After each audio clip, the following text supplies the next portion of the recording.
Pemirsa, kita masih di diskusi anggaran siluman, siapa hantunya. Pak Dirjen boleh terusin. Tapi lebih, lebih. Baik, izin kami melanjutkan. Jadi tertanggal 17 Juni, KUA PPAS ke DPRD disampaikan. Sayangnya waktu itu masih bersifat gelondongan. Belum terinci dalam bentuk program dan kegiatan. Atas dasar kesepakatan itu tentu dia harus berorientasi kepada RPJPD, KPRKPD dan seterusnya. Normanya setelah disepakati harus keluar surat edaran kepala daerah tentang penyusunan RKA SKPD, Rencana Kerja Anggaran Satuan Kerja Perangkat Daerah, dan Rencana Kerja Anggaran SKPPKD, tadi yang sampaikan Pak Ucok. Harus ada. Maka normanya setidak-tidaknya selambat-lambatnya minggu pertama bulan Oktober waktu itu 2014 RAPBD disampaikan kepada DPRD.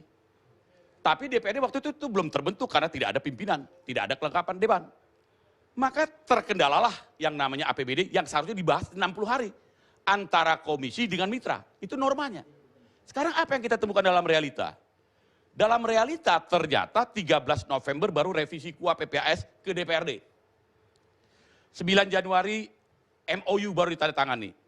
12 Januari paripurna Raperda. 14 Januari betul tadi yang sampaikan pemandangan umum fraksi. Tanggal 20 Januari penyampaian jawaban gubernur. Bayangkan dengan tingkat waktu yang sedemikian rupa, apa yang terjadi dengan pembahasan. Dan kemudian kami punya catatan, pembahasan komisi-komisi terhadap Raperda APBD bersama mitra dan komisi hanya 2 hari. 20 sampai dengan 21 Januari 2015 yang normanya seharusnya 60 hari. Pertanyaan kita bagaimana kualitas pembahasan yang kemudian yang kita jaga inilah dia. Apa dia? Antara yang tadi ditetapkan dalam KUA dan PPAS tidak boleh muncul lagi pada kemudian menjadi, mohon maaf, saya harus katakan tegas, yang namanya jaring aspirasi. Jaring aspirasi tidak berbanding lurus dengan dana aspirasi, mohon maaf. Itu tidak dibenarkan kalau dia tidak berorientasi pada KUA. Sayangnya KUA-nya masih gelondongan dan inilah yang kemudian akhirnya disampaikan pembahasan RAPBD kepada eksekutif tertanggal 22 Januari, kemudian paripurna persetujuan DPD terhadap APBD 27 Januari dan seterusnya sampai 27 Januari, maka sampailah kepada Menteri Dalam Negeri tertanggal 4 Februari. Tanggal 4 Februari tentu kita terima. Nah, secara cermat kita dalami, ternyata apa yang kami temukan dengan surat tertanggal 6 Februari dengan amat menyesal harus kami kembalikan. Karena ini tidak sesuai dengan ketentuan. Undang-Undang nomor 23 2014, PP 58 2005, Permendagri 13 2006 dengan segala turunannya. Apa saja? Banyak. Intinya format tidak lengkap, struktur tidak lengkap, tidak ada rincian objek belanja dan seterusnya. Tidak ada ringkasan objek, tidak ada rincian objek belanja. Karena ini menyangkut transparansi, menyangkut akuntabilitas. Benar yang tadi disampaikan teman Dewan. Kemudian tidak ada yang namanya RKA PPKD. Tidak ada dana perimbangan dan dana pendapatan hibah, tidak ada belanja bunga, belanja bagi hasil, hibah, subsidi, bantuan, tidak ada. Penerimaan pembiayaan dan seterusnya tidak ada. Ya, nggak apa-apa. Kami harus bicara apa adanya. Benar di eksekutif kami katakan, salah di legislatif kami katakan. Tapi yang hak kami katakan hak, yang tidak kami katakan tidak. Karena yang ingin kita kerjakan, mengerjakan sesuatu yang benar, dengan cara yang benar, yang amar ma'ruf nahi mungkar dan fastabiqul khairat, serta husnul khotimah. Itu dia. Dari sana apa yang kami temukan, dengan amat menyesal ini kita kembalikan ya dengan format struktur lengkap dan seterusnya untuk diselesaikan pada tingkat saudara. Kira-kira gitu bunyinya. Ya, intinya begitu. Dengan dasar itu kami melakukan fasilitasi dan asistensi untuk mempercepat APBD. Intinya tidak boleh terkendala. Kami kirim tim untuk kami bimbing, fasilitasi. Sampai kemudian kami juga akomodasikan bagaimana membaca APBD itu melalui program e-budgeting. Sesuatu yang program yang mulia. Karena itu menyangkut transparansi dan akuntabilitas. Sudah kita akomodasi. Ya, kita fasilitasi, kita asistensi, kita supervisi dan seterusnya. Oke. Kemudian tertanggal 18, meskipun mohon maaf kami harus lupa satu lagi, tertanggal 5 Februari memang ada surat keberatan dari pimpinan DPRD. Ya, kita tidak bantah. Kami juga tidak boleh digegabah untuk tidak menghormati ya apa yang menjadi pandangan DPRD, harus kami hormati. Tetapi dengan dasar itulah maka kita kembalikan untuk dilakukan penyempurnaan dan seterusnya. Singkat kata, berhasil dilakukan penyesuaian dan penyempurnaan sesuai ketentuan supaya kita mudah evaluasi. Maka disampaikanlah tertanggal 18 Februari sampai kepada kami diterima tertanggal 23 Februari yang sudah kami nilai pada saat itu disampaikan karena undang-undangnya bunyi begini. Setelah mendapatkan persetujuan bersama, 3 hari disampaikan oleh kepala daerah kepada Menteri Dalam Negeri untuk dievaluasi. Tentu pertanyaannya menarik, Pak. Loh, ini yang mana? Soal itu dibahas atau tidak dibahas dan seterusnya itu bukan domain kami karena sudah kami ingatkan untuk itu lakukan untuk penyempurnaan. Tetapi yang kami pegang ada apa yang disampaikan oleh kepala daerah kepada Menteri Dalam Negeri, itulah yang menjadi mandatori kami untuk kami lakukan evaluasi. Sekarang evaluasi sudah terjadi dan kami sudah punya waktu 15 hari. Dalam rentang waktu 15 hari, dalam waktu 6 hari, dari 6.300 halaman RAPBD DKI, kami sudah bisa mengevaluasi sampai 112 halaman. Ya, di sana apa evaluasi? Tidak sesuai dengan kepentingan umum, tidak boleh tidak bertentangan kepentingan, bertentangan dengan undang-undang, apakah betul efektif, efisien, adakah azas kepatutan, adakah azas rasionalitas, kewajaran, dan kepantasan dalam anggaran daerah. Apakah benar anggaran daerah ini berpihak kepada rakyat atau tidak. Itu kami punya kewenangan untuk melakukan evaluasi dan dalam batas itu kami bisa melakukan pengalihan, pemangkasan, dan seterusnya, dan seterusnya. Kira-kira Hasilnya? Gitu. Hasilnya belum. Karena kami harus lakukan klarifikasi, Bang Karni. Kami harus lakukan klarifikasi kepada 2 penyelenggara ini. Kepala daerah dengan Dewan Perwakilan Rakyat Daerah. Yang sama-sama punya argumen, sama-sama punya kewenangan, sama-sama punya kewajiban, sama-sama punya tugas. Maka insya Allah besok dan Kamis, mohon maaf, saya minum dulu Bang Arni. Silakan.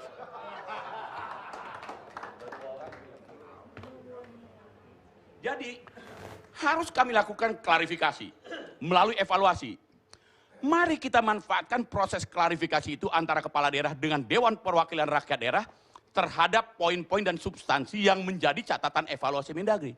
Kalau ada keberatan sampaikan, ada sanggahan sampaikan. Kami hormati semua dinamika.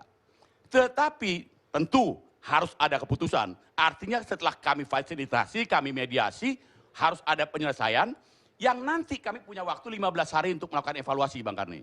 15 hari kami evaluasi, maka ini sudah hari ke-7, besok hari ke-8, hari ke-9, silakan berikan catatan apapun, mau setuju katakan setuju, mau tidak setuju katakan tidak setuju, tidak sepakat, kami mereka punya hak. Kalau masih tidak setuju, apa yang akan dilakukan? Maka nanti kan 15 hari di Bang Karni. Iya, kan terbit keputusan Menteri Dalam Negeri terhadap hasil evaluasi.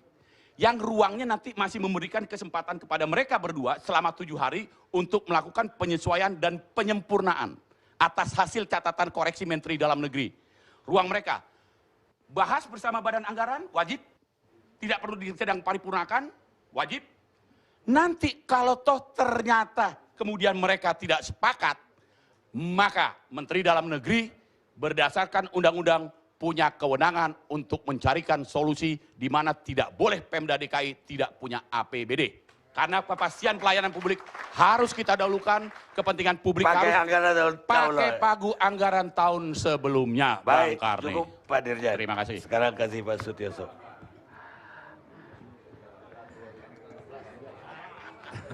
Assalamualaikum warahmatullahi wabarakatuh, selamat malam.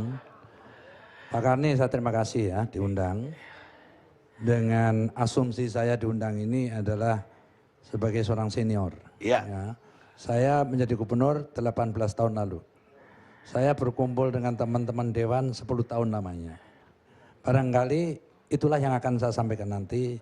Saya tidak akan masuk ranah politik, apalagi ranah hukum. Ya, karena itu kita tunggu saja lah, proses itu sedang berjalan. Saya mulai dari apa sih bedanya status DPRD pada saat Orde Baru dan reformasi. Saya gubernur yang mengalami ujungnya Orde Baru terus reformasi dimulai. Gitu. Dari kewenangan DPRD dulu kala itu tidak ada sama sekali. Jadi seorang eksekutif itu sungguh-sungguh powerful. Apakah tingkat wali kota, bupati, gubernur, apalagi kepala negara. Waktu itu kan Pak ya. Karena DPRD nggak difungsikan sama sekali. Nah itulah yang kita lalu mereform diri. Ya. Kemudian mereka diberikan kemenangan yang pantas. Ya. Yaitu legislasi, membuat peraturan daerah untuk tingkat provinsi, lalu anggaran, dan yang ketiga adalah pengawasan. Gitu. Nah Bapak bisa bayangkan saat awal-awal itu diperoleh. Ya, jadi mereka pun secara psikologis euforia, ya menggunakannya secara luar biasa terhadap eksekutif. Ya, kita ini dihajar setiap hari lah gitu. Apalagi dulu ada namanya LPY, laporan bertanggung jawab setiap tahun. LPY itu belum saya bikin pun sudah diteriakin sama Kebon Siri, nanti kita tolak itu LPY gubernur, gitu kan misalnya itu. Tetapi yang paling penting di sini adalah tetap berjalan aman, ya selama 10 tahun. Nah, apa yang bisa kita tarik dari kemenangan DPRD ini? DPRD itu dengan undang-undang pemerintahan yang baru, setelah reformasi itu, adalah sejajar dengan eksekutif, Pak. Dia adalah mitra sejajar. Dia adalah mempunyai kedudukan yang sama dengan eksekutif. Kenapa ini saya garis bawah di sini? Supaya secara moral, ya mereka berdua eksekutif legislatif paham. Tidak ada yang lebih superior, tidak ada yang lebih tinggi. Gitu. Mereka sejajar. Dan mereka dua-duanya dipilih rakyat secara langsung sekarang ini. Mereka membawa amanah rakyat. Ya. Dua-duanya ini eksekutif legislatif, urusan aku ini. Kan, gitu, dengan segala kemenangan yang ada masing-masing. Nah, oleh karena itu kejadian ini tentu sangat memprihatinkan kita. Gitu. Lalu saya akan singgung juga bagaimana sih mekanisme anggaran yang tadi sudah dibahas. Saya akan membahas sekilas saja karena ada yang ingin saya garis bawahi juga. Bahwa proses anggaran itu bottom up gitu ya. Mulai dari rencana musyawarah rencana pembangunan tingkat RT RW. Terus naik ke kelurahan. Ini dikandung maksud untuk menyerap aspirasi masyarakat. Kecamatan, kabupaten kota sampai provinsi. Pada saat sampai provinsi, gubernur itu masih mengundang berbagai komponen masyarakat. Ormas, LSM, mahasiswa, pakar, tokoh-tokoh gitu. Untuk kita ekspos secara terbuka, ini loh rencana kita di 2015 nanti. Umpamanya ini 2014. Nah, masih adakah usul Anda gitu kan, yang mewakili masyarakat Jakarta. Nah, setelah RAPBD ini jadi Pak, itu kita kirim ke DPRD. Di sanalah dibahas oleh DPRD, yaitu antara komisi dengan dinas-dinas yang terkait kan gitu kan. Nah, disinilah yang saya katakan ada kerawanannya di sini. Ya mereka bisa main mata. Jadi maksud saya begini loh, kecurangan yang dulu terjadi, mungkin sampai sekarang saya tidak tahu kan, nanti kita buktikan aja. Itu bisa dilakukan bukan oleh legislatif aja, bisa oleh anak buah kita juga di Pemda. Mereka main mata juga bisa. Oleh karena itu, pada saat ini sudah dibahas, kewajiban masing-masing saya mengoreksi kepada anak buah saya. Kan draft itu saya akan dapatkan. Kok ada proyek kayak gini, ini pantas apa tidak? Kok nggak sesuai dengan rencana program unggulan saya, misalnya kita anukan. Nah, diharapkan juga DPRD kepada komisi-komisi yang bersangkutan, ketuanya atau wakil ketua itu mengoreksi itu. Gitu Pak ya. Nah, lalu ini diparipurnakan, lalu dikirim ke Depdagri prosesnya seperti yang sudah kita dengar bersama tadi. Gitu. Pastilah yang dikirim itu, yang kita kirim dulu, pastilah itu hasil paripurna Pak. Dan draft paripurna, waktu bicara paripurna itu tidak satu. Semua pegang, bukan gubernur lalu ketua dewan aja, suruh peserta rapat itu bawa semua. Artinya mudah sekali dilacak sebenarnya. Inilah yang diusulkan. Jadi kalau ada perubahan belakangan pasti ketahuan dong. Ketahuan, pasti ketahuan. Nah, tapi sekali lagi saya tidak mau masuk ranah itu ya. Yang paling penting sekarang, apa akibat daripada perseteruan ini? Kan gitu. Dipastikan kalau tidak segera berakhir, maka seperti bahasa beliau tadi, APBD kita tersandra. Sekarang sudah bulan Maret, ya, kita harapkan sesuai rencana beliau akan mengundang dua pihak. Karena kalau mengharapkan mereka ketemu dua pihak ini nggak mungkin lah, orang lagi seteru kan. Karena itu harus ada orang yang memaksa. Dan itu adalah Depdagri udah pasti. Sudah direncanakan beliau. Dan itu harus putus segera. Andai kata putus bulan sekarang Maret, April Pak ya, final gitu. Syah. Lalu tidak serta-merta SKPBD ini bisa melaksanakan. Karena harus melalui tender dan lain sebagainya Pak. Kecuali yang ditunjuk langsung yang memenuhi kriteria lah itu. Dan ini amat rawan. Nah, selalu ini jadi masalah kan. Nah, SKPBD itu memerlukan waktu kira-kira 2-3 bulan Pak. Ya. masukan ke koran, kemudian kualifikasi peserta tender ya Pak. Proses tender lah 3 bulan. Berarti sudah Juni Pak. Bisakah eksekutif ini menghabiskan APBD tadi 73 triliun dalam waktu 6 bulan? Pasti tidak bisa. Apa yang akan terjadi ujungnya adalah anggaran tidak akan terserap dalam jumlah yang sangat besar. Walaupun tidak hilang, kita gulirkan lagi. Nah karena itulah kita suka kaget-kaget, kok cepat sekali ya. Tahun pertama saya 1,7 triliun dulu. Wojibowo ganti saya 21 triliun. Pak Jokowi datang 50 triliun. Ahok datang 73 triliun. Bukan PAD yang hebat itu tadi, padahal gulirkan yang nggak habis itu tadi. Jadi nanti kalau tahun ini Pak ya tidak terserap besar, mungkin bisa mendekati 100 triliun, hebat banget itu APBD kita. Nah artinya apa? Kita banyak uang, pembangunannya sangat minim. Pasti teriak semua. Rakyat Jakarta tidak mau mencari alasan aku soalnya nggak harmonis dengan antara eksekutif. Yang mereka nggak mau tahu, Pak. Nah, oleh karena itu sebagai penutup tidak ada cara lain. Ya, secara moral harus mengerti bahwa antara eksekutif, legislatif itu seperti mata uang ini, Pak Karni. Ya kan, ini 200 perak. Bukan uang 200 perak kalau nggak ada gambar Garuda.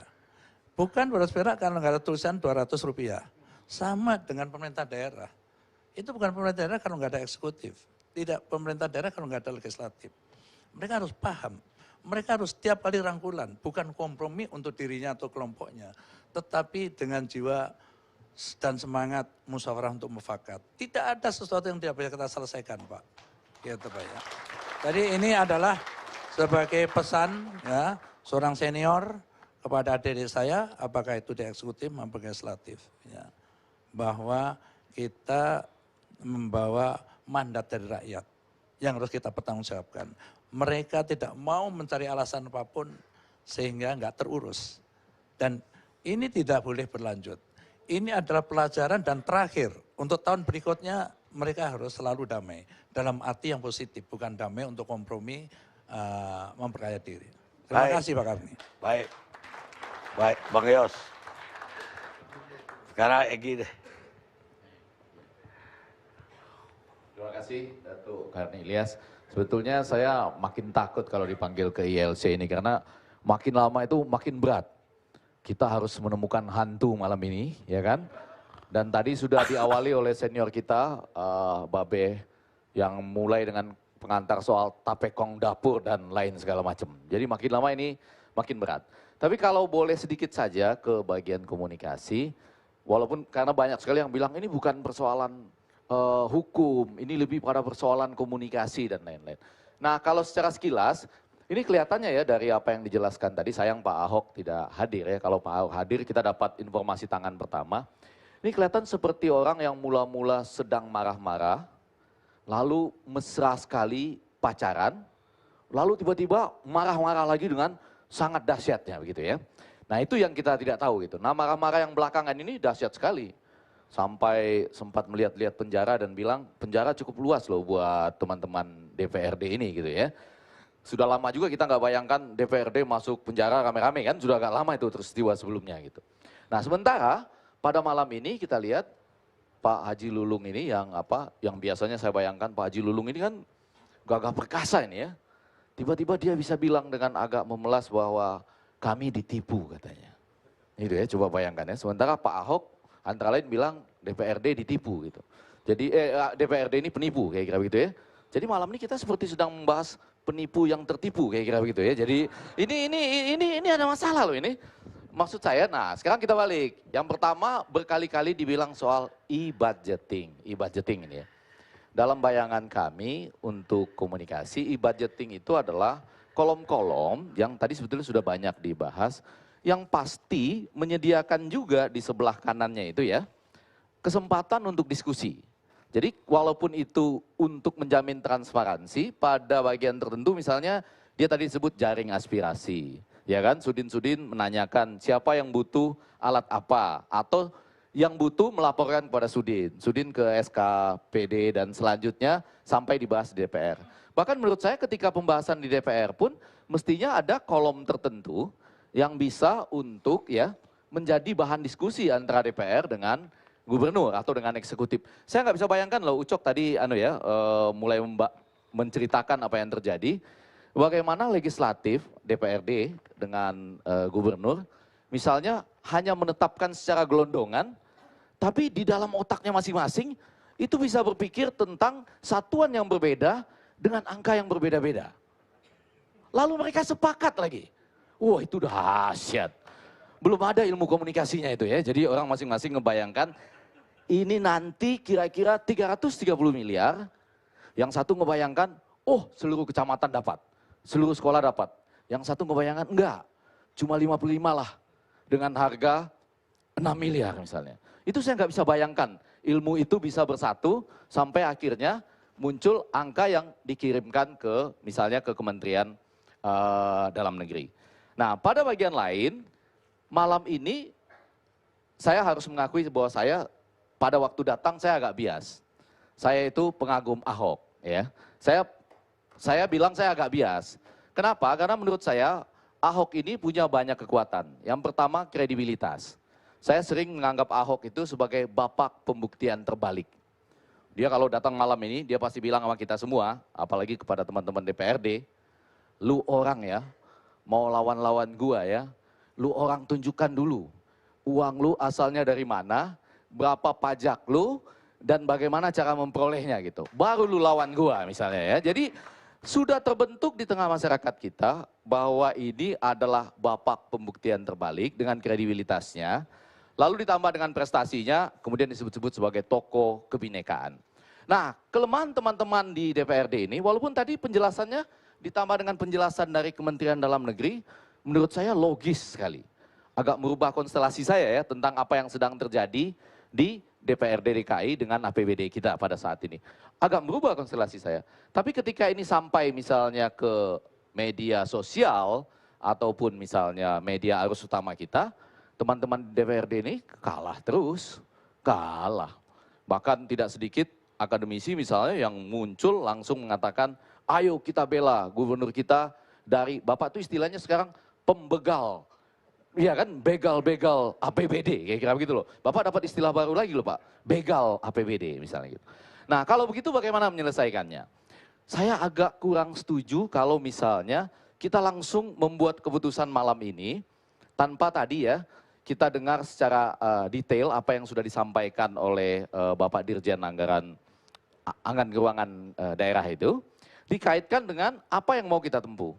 Kalau misalnya kita mengatakan akan difasilitasi untuk kompromi, saya khawatir ini seakan-akan yang tadi dari pacaran marah-marah karena kepentingan-kepentingan ya. Jangan-jangan yang dimaksud ditipu itu Bapak pernah dijanjikan sesuatu misalnya gitu ya. Kalau Pak yang penting saya jadi gubernur deh, Bapak bantu apapun deh nanti gampang kita atur gitu. Lalu sesudah jadi Bapak tidak dikasih itu lalu Bapak marah-marah misalnya. Jangan-jangan seperti itu orang bayangkan misalnya. Tetapi kalau untuk menghindari hal-hal yang seperti itu, maka menurut saya jalan terus Pak. Saya mengatakan lebih bagus jalan terus. Ya kan, yang ini kan sudah dilaporkan, ini sudah dilaporkan ke KPK. Ya, dilaporkan ke KPK. Untuk, cuma ini yang dilaporkan ke KPK ini Cok, anggaran siluman 2015 ya. 14. Enggak, yang ke KPK. 14 atau 15? Karena kita dengar di luar yang 2015 yang dilaporkan. Kalau 2015 itu percobaan korupsi ya. Nah, kalau iya dong kalau 2015 yang dilaporkan percobaan korupsi. Baru niat. Baru niat ya, percobaan korupsi. Tapi kalau yang 2014 ini seru betul, seru. Nggak apa-apa dilaporkan juga ke KPK supaya kita tahu persis siapa yang betul-betul terlibat, bagaimana proses lelangnya, siapa yang melakukan gitu. Kalau tidak, nanti kita seperti mengkompromikan ini, apalagi mengharapkan mediasi dari Kementerian Dalam Negeri, lalu masalahnya hilang.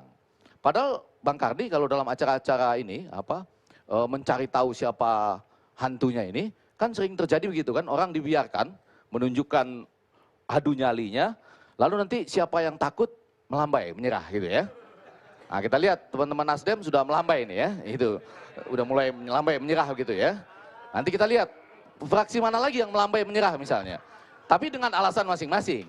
Jadi kita perlu tahu di ujungnya nanti apakah betul Pak Gubernur kita, Pak Ahok, yang bisa menunjukkan bahwa ini 55 UPS itu ternyata memang kacau, baik penerimanya maupun pemenang tendernya ataupun nggak lelang ya, pakai LKPP ya, katalog misalnya. Itu biar kita tahu persis siapa. Pada bagian lain, ini juga bisa menghindarkan DPRD dari yang disebut tadi delegitimasi terhadap DPRD secara keseluruhan. Ya. Nah untuk Pak Ahok, saya tetap ingin mengatakan, kalau mau menempuh jalan lain tentu terserah Pak Ahok juga. Bisa juga kan menempuh jalan lain, datang ke teman-teman DPRD dengan melakukan ya seperti tadi lah, mengemong ya, dengan mengatakan, ayo teman-teman DPRD, ini kita sudah berkonflik begitu panjang, apa yang bisa kita lakukan bersama nih, ya demi kebaikan. Pilihannya ada dua, tetapi kalau Sebastian Salang dan saya malam ini mengatakan, mendingan tuntas. Dituntaskan, bisa ke KPK, bisa ke kepolisian, dan kalau Pak Ahok memang benar, maju terus Pak Ahok, tunjukkan bahwa jangan sampai ada lagi, di 2015 ada lagi loh, UPS yang sekali lagi masuk ke berbagai sekolah, kecamatan, mereknya pun aneh-aneh, bukan merek-merek yang biasa kita dengar secara nasional atau internasional, tapi ling dong dong ling dan lain sebagainya. Terima kasih Bang Karni. Baik, kita lihat.